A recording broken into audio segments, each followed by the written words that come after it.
How you doing today? Hey, hello. Hey, what's up? Diamond Dawn, new Yeah, CD, Overdrive. How's it going? it's going great. Thank you. Great, great. Tell me a little bit about the beginning stages of the band when it first started. How did you all meet and stuff like that? Yeah, well, okay.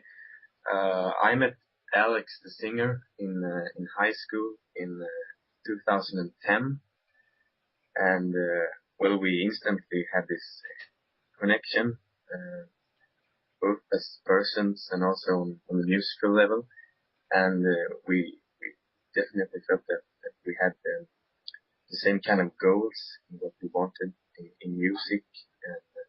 And also I opened the world of melodic rock to him, so I got him into all these great bands that I listened to. And so we started to make music together and play together, and then after a while we put a band together, and the band needed a name, so we called it Diamond Dawn. And well, at that point it wasn't very serious. We maybe we thought it was, but it wasn't. So that was kind of put on hold after a while, and in 2011, that was when we felt that it was kind of time to do something more serious, time and dawn, because we knew that we wanted to get somewhere with it, to do something real. Cool. And because well, we had this vision of becoming the greatest melodic rock band ever, certainly. So that way we needed best band members to do that thing. And well, so Alex met Nicholas, keyboard player, in I think it was in 2011 at a music camp where they both attended. And well, Alex liked his playing, and they liked each other, so they kept in touch. And then Alex too found Mike, the bass player, on a website called Band Finder. He had just come home, Mike, from studying at MI in Los Angeles, and he was looking for a new band to rock the world with. So Alex contacted him, and he also had Nicholas, and he had me, and then we also found a drummer on this website, and so we all met up at a coffee shop and in Gothenburg, and we discussed playing together and what musical visions we had and what we wanted to do, and well, we had a great connection, and we played some music, and it went great. Cool. So we started rehearsing right away, actually. So, but after a while, we felt that the drummer wasn't quite what we wanted. So, well, he simply got kicked out of the band, to be frank. But it all turned out great because Nicholas knew this guy from his high school, and that was Effie. And he did an audition with us at a rehearsal, and it all went great. It was the best drummer we ever heard. So yeah, we're very happy to have Effie in the band now. Great. Like Frontiers is really pushing Diamond Dawn big time. Are you happy the way things are going with Frontier Records? Yeah, it's going great.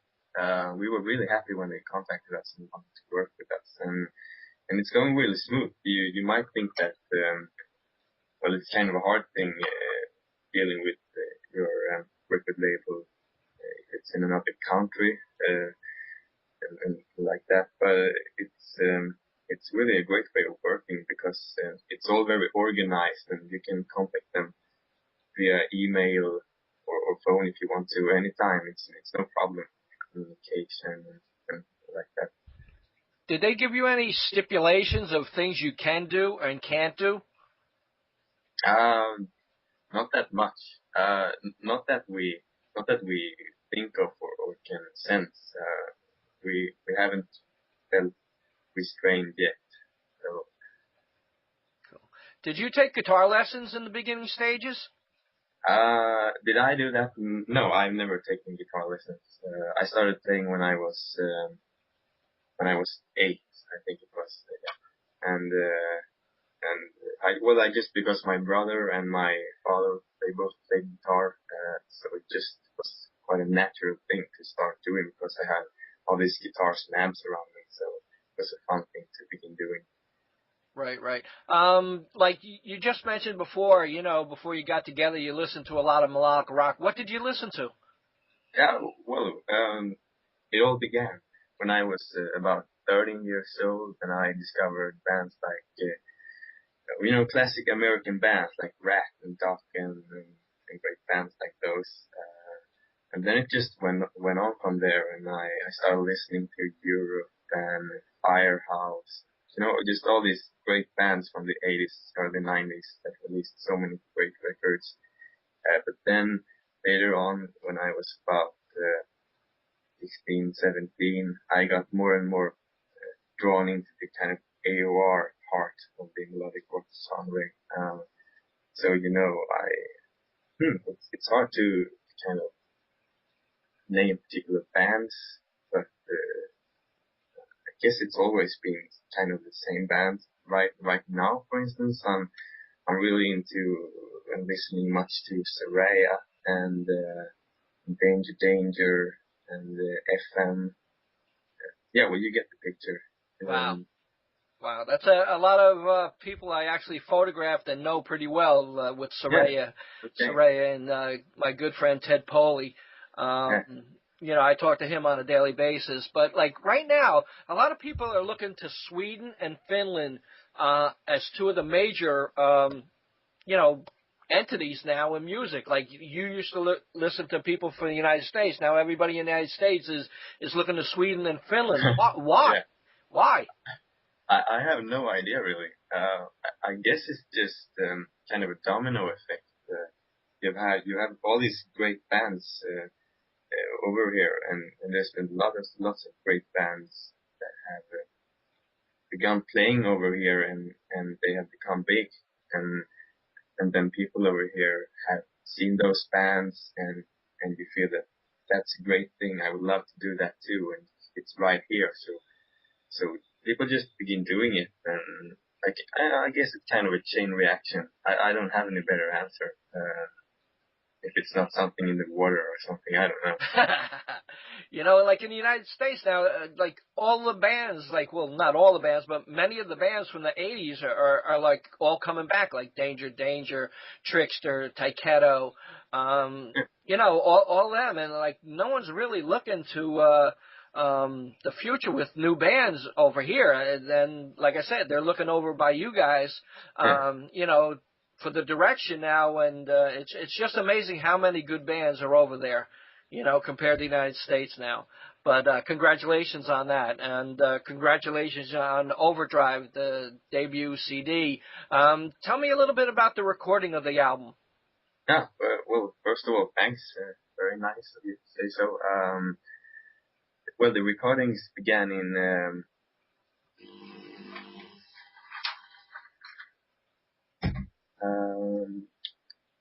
I got a little interrupted there. The recordings began in 2012, early 2012. And well, we were contacted by Frontiers in very late 2011.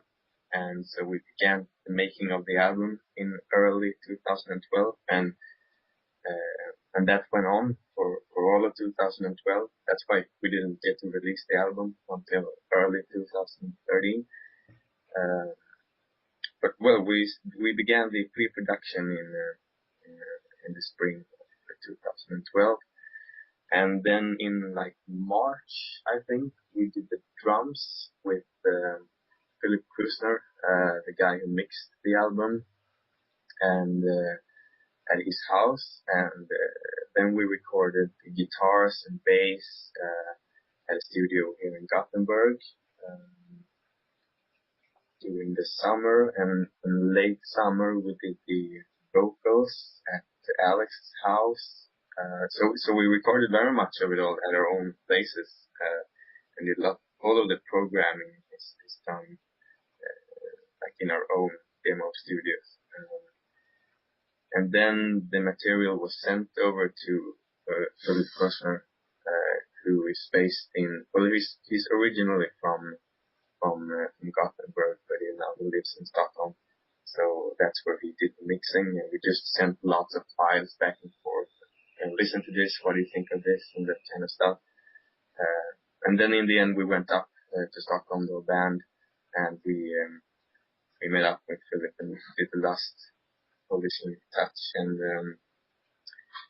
then we mastered the album too in Stockholm during that visit at Cutting Room Studios. So the album was done in August 2012, but then we had the video and photo shoots and lots of other administrative stuff to do.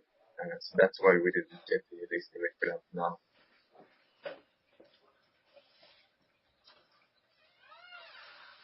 How's the relationship with members in the band? It's great. We have a very great energy going on in the band. We really feel that like we fit together as a unit, and I think people can tell also when they see us on stage that we have really much fun together. Although like Johnny, the other guitar player, he's the oldest member in the band, and he's 9 years older than me, and I'm the youngest member. But that's nothing that you can see or feel. It's just we all have a very natural connection to each other, and it's a great deal of fun when we get together and play and do stuff. Cool. What is it like when someone comes up to you and asks for an autograph? Oh, that's great. I love those people. We had our release party last night actually, so that was a fun experience. I got to sign some man boobs and stuff. And that's a lot of fun, you know, because people are just happy and they seem to like the concerts and CD and yeah, well, you really,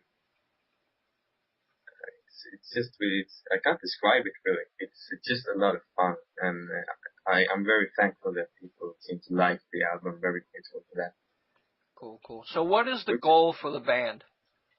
The goal for the band, well, simply put, it's to become one of the best, or the best melodic rock bands ever. Because we have so much to give right now when we think that the world needs more kind of bands with this positive attitude, and that's just about a good time and to rock out with your friends. Because that's what it's really about. That's what it was about from the beginning, and that's what we want to take it back to. Cool. Well, congratulations on Overdrive and your signing to Frontier Records. Would you like to say anything to the fans out there? Yeah, I'd definitely like to do that. I would like to say thank you all for listening to Overdrive, and we hope that we can get out and play for you all very soon. And we hope that you want us to do that too. We'll try to put up some videos from last evening's gigs so that you all can see what we're in for. But anyways, thank you all, and we love you. Thanks very much, man. Thank you. Bye-bye. Bye.